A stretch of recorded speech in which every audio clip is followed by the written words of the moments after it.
Fally, c'est un talent. Okay. C'est un grand talent. Okay. Fally, c'est comme le coltan Okay. que Rwanda vend. Ah bon? Alors que le coltan est congolais. Rwanda a été coltan. Ndenge Fally ba teke na ba ivoirien. Okay. Oui, Fally a le quoi coltan. C'est des talents que le Congo ne sait pas vendre. Arrêtez la musique. Arrêtez. Katazoba.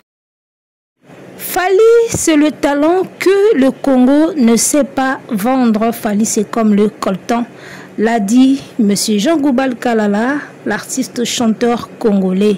Mesdames et messieurs, vous êtes bel et bien sur Boalwood TV. Vous êtes précisément dans Katazoba, la chronique Intello. Et moi, c'est la gourou du temple, Eagle Woman, la maman des aiglons. Soyez les bienvenus ici sur notre chaîne. En tout cas, c'est un plaisir pour moi de revenir à travers ce nouveau numéro pour partager ce qu'on a avec vous. L'esprit a bien. Tous à la zalaka aboui. Restons ensemble, il n'y a pas de souci.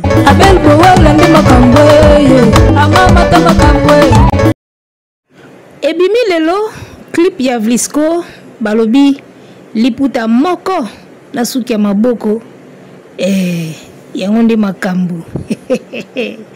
Tokoi mayanga, balobi mayanga ka mayanga. Vediri mikolo yo mayanga, obe mayanga. Nakosa binote. Baya ya bakati kokota ye sikoyo ya ba mère ya ba sœur pays pour la ba sœur balobi sikoyo liputa Vlisco na suki ya maboko enga ye tokolata liputa net na filme abimi kolo tokolata penda maputa pende kolata ma oiza aigle oiza Fally pupa makamba onka yango tolobaka osko feka kamera me ya oyo asalaka ndenge nini asalaka ndenge nini soka lobika mot d'ordre batu balandi mbala moko lipute kolata mawa nyama basuki maboko kokanga mawa neti na filme eloko elekelaka sikoyo mona bova yango me yaya oyo asalaka mambo ndenge nini asalaka yango ndenge nini yaya oyo nga nakoka asu makambo oyo te tokoiga mayanga di babenga ngo mayanga liputa Vlisco na suki maboko babenga ngo mayanga oyo eza Kinshasa ya babuka na te bazwaka jembala moko. Alors mesdames messieurs, poto kota pena bien to zinda penza bien na kati ya analyse na biso tozongela ya Jean Goubal a expliqué biso na bien Fally pour pas ndenge nini pour ba yume belé ba comprendre kati ba yume belé ba comprendre te bomoni ba Nigérien ba comment comprendre que keba mwana mbali wana vous comprendre. Alors tous on la ya Jean comme ça ngana ya ko pakola couleur. C'est parti, top. Regarde Jean Goubal sur Fally Poupa dans la musique congolaise. Fally, c'est un talent. Okay. C'est un grand talent. Okay. Fally, c'est comme le coltan que Rwanda vend. Ah bon? Alors que le coltan est congolais. Rwanda a été coltan. Ndenge Fally ba teke na ba ivoirien. Okay. Oui, Fally a le quoi coltan. C'est des talents que le Congo ne sait pas vendre. C'est trop fort.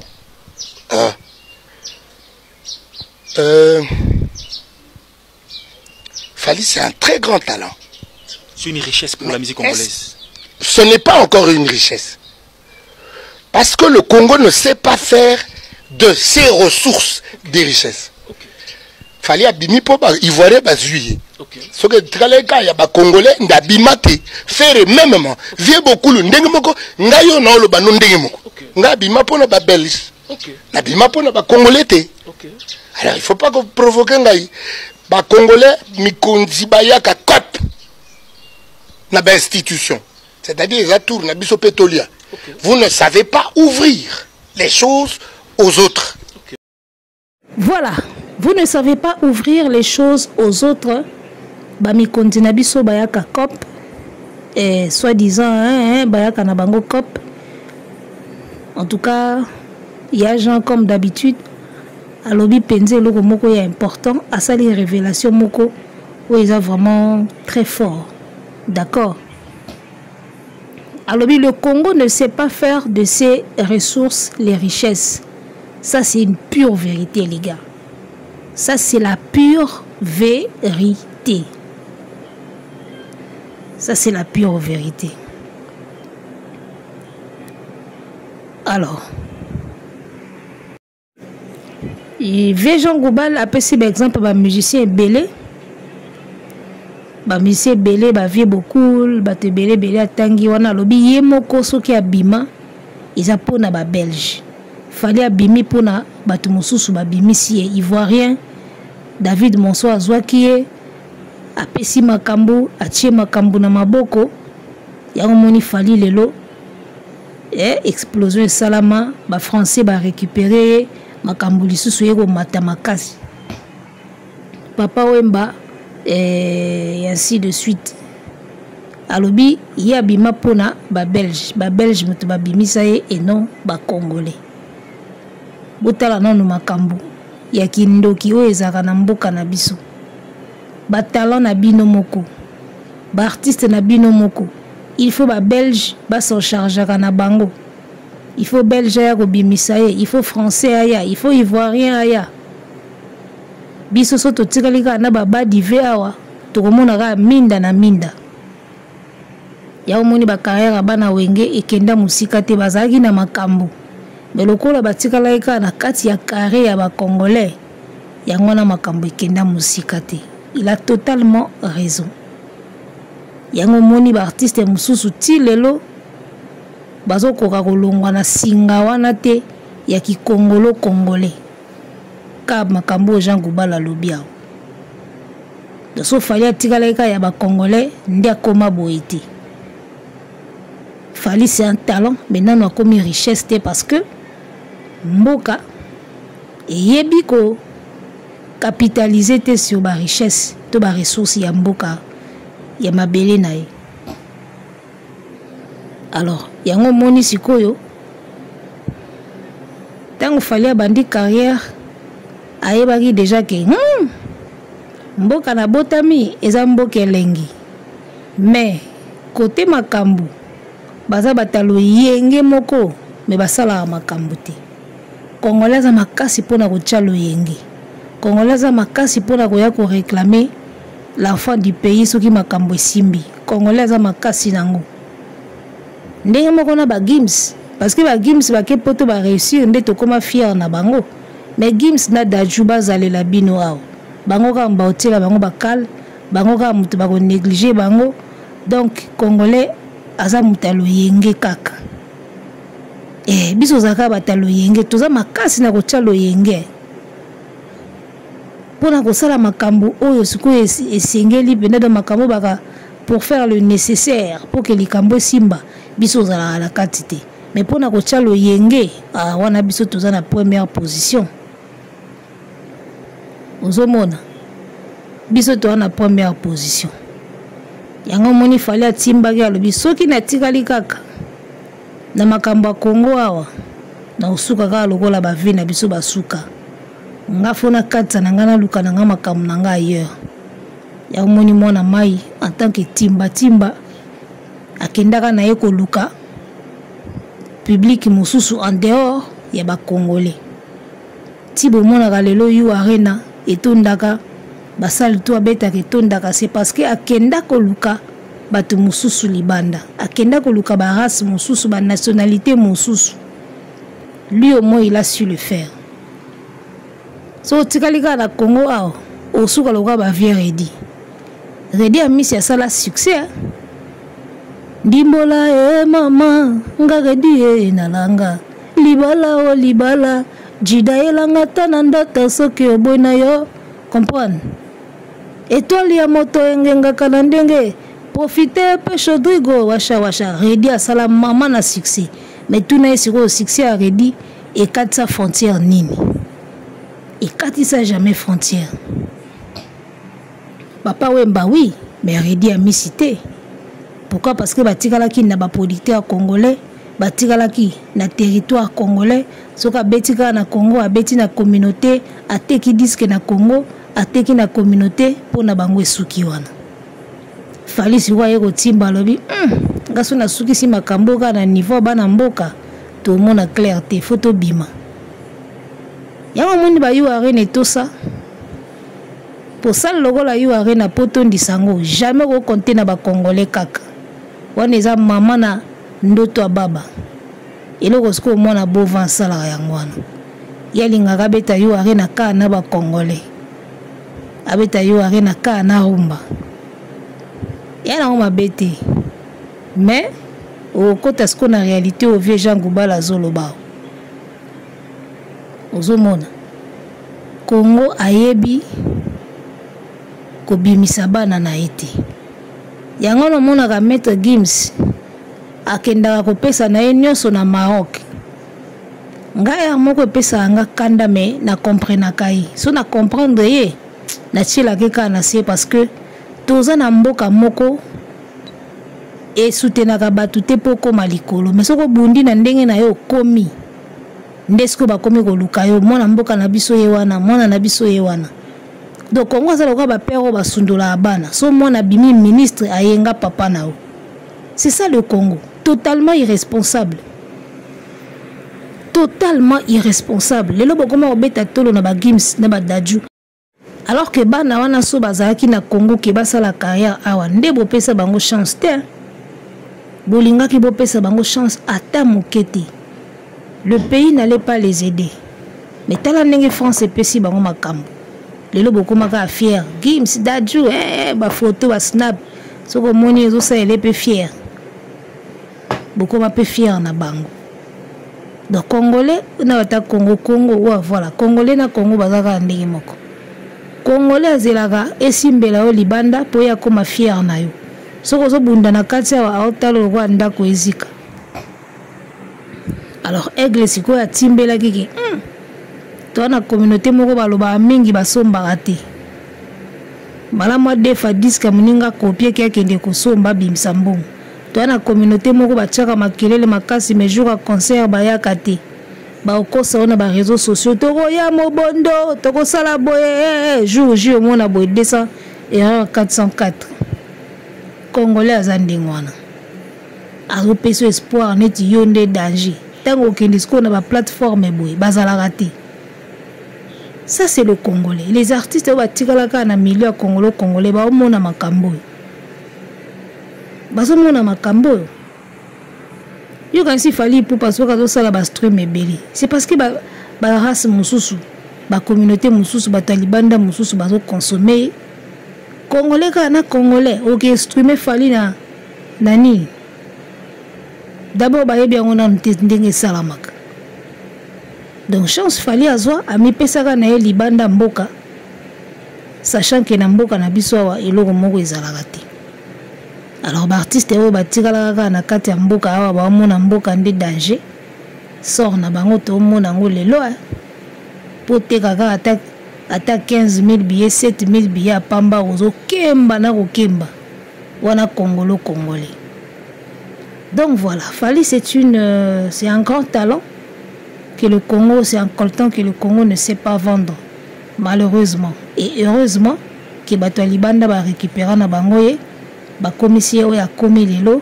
et puis voilà quoi moni libanga Barnaboy yango wana toyoki donc fallait comment mutu moko plus bozo boya ye plus ba preuve ya grandeur na ye ezobima même quand lui ne veut pas même quand lui-même ne cherche pas to vanda ika awati bu asake ye wana akeko tweeter oh 50 000 nanana featuring et India na ba réseaux sociaux to vandika awa Fally numéro 1 baboy to kakuna libanga pa Barnaboy donc aujourd'hui le nom de Fally Ipupa est comme une puissance moko boy et comme le bâton magique na kati ya ba œuvre ya bato donc ba comprendre que ta mususu to sengi featuring to kokopese mbongo te to tange kaka et pesa biso de amakambo erreur asaki asalaki osengi Fally featuring aboyi boka yaka libanga tala ndenge Barnaboy azwi makambo ayebi kaka Fally Ipupa bad boy encore ye moko déjà le baka mauvais garçon Vous n'avez jamais vu un mauvais garçon saper comme ça, hein? Dans cette vidéo, voilà. C'est que Barnaba qui fait autant Fally un mauvais garçon. Et Barnaba, c'est quoi dédicacé Fally pour pas mauvais garçon, t'as niveau. Dans la minute aussi, on a bateau, on a Fally numéro 1 T. Ba statistique en tozoloba ka yango. Ba preuve en tolobaka ka yango. Oh, nyonso eza ba preuve ya grandeur ya Fally. Biso d'Afrique tebi ki ba Nigérian mutu baza puissance na musique. Baza populaire, baza na pouvoir d'achat, basomba mingi, basumaka mingi, baleka biso. Siko kaka ba Nigérian wana ba anglophone wana obiso tomona bango nde danger mikolo. Bango wana siko bakoma kobwaka Fally pamba kosengi ba featuring. Ozomona. Donc ba comprendre que na Afrique francophone mutu moko boye a se lever. Guerrier moko, champion moko boye, roi moko a se lever en Afrique francophone na musique. Oyo azo contourner makambo ebele. Bazo reconnaître la grandeur ya Fally déjà. C'est une façon de reconnaître déjà grandeur à Fally. Même si ba anglophone bazala la puissance na côté musique, mais bazo reconnaître que côté francophone plutôt. Tout ça na King Fally Ipupa. Ozomona. Yango tango na yokaki libanga wana ya Barnaboy na vandi na bi. Est-ce que bagola baza prêté? Bagola bana nous prêter ya oyo Fally akokomela bino na musique. Vous n'êtes pas prêts. Aza numéro 1 T et l'autre côté aza l'autre côté, vous n'êtes pas prêts. Place où Fally azo kende na musique vous en prêté. Vous a prêté à terme que place Fally a remis ma notoriété na ye. Donc comme si ko libanga featuring koute libanga ka ko zui makambo. Otangi ka Fally na makambo no zui makambo. Et comme si ko ndengwana. Si ko tala niveau. Bato bazo cha tembe bo continuer ka o cha tembe. Rande kita. Boto mona wera son tiakola na Cor Arena. À la moussi ma solo, il y a maison mère. Vous sentir. Makambo et salami na Bercy à Cor Arena oyo. To banda oyo sabino on a époque ya wera na JB tang ba sa polémique. Wera son azaki danger na époque. Batu bazaro cha tembe ba chaka tembe. Lelo sikoyo même après. To komi ko mona ngo. Ndenge moko tozoyebisa bino pe lelo Fally Ipupa azo mener jeu aleki fere aleki batutu oyo baza na génération na ye lelo tokomona ngo mikolo ezoya Fally kutu mikolo ezoya te déjà tango bazobwaka ye na ba Nigeria boye yango wana nde déjà makambo banda musique na biso ebanda so mona un artiste musicien ou ba collègue na ye ba dédicace ye ka boye iba collègue ngo ya mboka neka te ya mboka libanda bosi bomona phénomène artiste et musicien ba collègue ne ba musicien ba bwaka yeka oiza ba makambo yo iza kutu discutable te ndenge koko pomo mikolo akomika na terme na ye moko soka zwango na dictionnaire a luli yango asepeli nango discutable awa discutable eza lisuté. Vous comprenez? Alors la musique na biso to na ba artiste mi balé oso to tcheli bango maele. To go boto la pe ba Nigérian makambo. Eza wera na Fally. So to bakisi ya misa to Inosbi. So to tcheli ba artiste mi sa to na maele to go benda pe ba Nigérian makolo. To bendi bango pe makolo ba vide. Ozomona. 3 artistes na mboka au Congo, Wera, JB, Fally et yoka JB. Fally, Wera, Inosbi. 3 artistes au soto tcheli bango mayele, to benda ba Nigeria makolo. Oui, c'est la vérité. Tozi ba loko to tiki bango na kona bango bova nano awa bino bobeta aka maboko. Tozi siko 3 artistes wana to kena bango siko libanda world. neso to benda banaye jamakolo ya osakana te. Donc voilà. To suki na biso awa to keneka ko consommer na gwe mayanga. Na gwe gi mayanga. Balobi liputa vlisco na suki ya maboko. Na lula na mogondo na pantalon, ba robe na ba jupe. Mais jour ni ataki kaka liputa ya vlisco. Nde jour mayanga yango wana yaya. Na gwe mayanga. Oza makambo ofeka tuna kama ndeni ni banzembo urbaine ya mwa mbalo esimbaka boye. Atiaka ngo nini asalaka nini? Elobi nango ya Jean Goubal, alobi côté folk nde Kasha Fali. Akotaka siko mwa folk na rumba. Omoni Kasha Fali, o amema nini? Amema nini mwa folk ekotaka na rumba. Ata memi eloko te me azana caché na ye. Omoni omemi eloko te na musique, oza na mwa identité na yo. So oki Fali okabenaki rumba ekotaka folk ya Bangala. Ekoti siko na rumba. Wana Fali. Nagwaki mayanga. Osanti pe mwa folk ya na kati. Nagwe mayanga donc. Eloko elegela affaire mabe atunaka ba chanson urbaine ya Fali esimbaka ndenge nini. Esimbaka ndenge nini. Ya yemba ba pyromane awa, ayemba ba fon awa, ekota mai esimbaka te. Oh, plus belle voix d'Afrique. Oh, les plus grands chanteurs. Nzembo ne bongaka, mongongo ne bongaka na rumba. Voix na esimbaka na rumba. So comme la musique urbaine, est comme compliqué.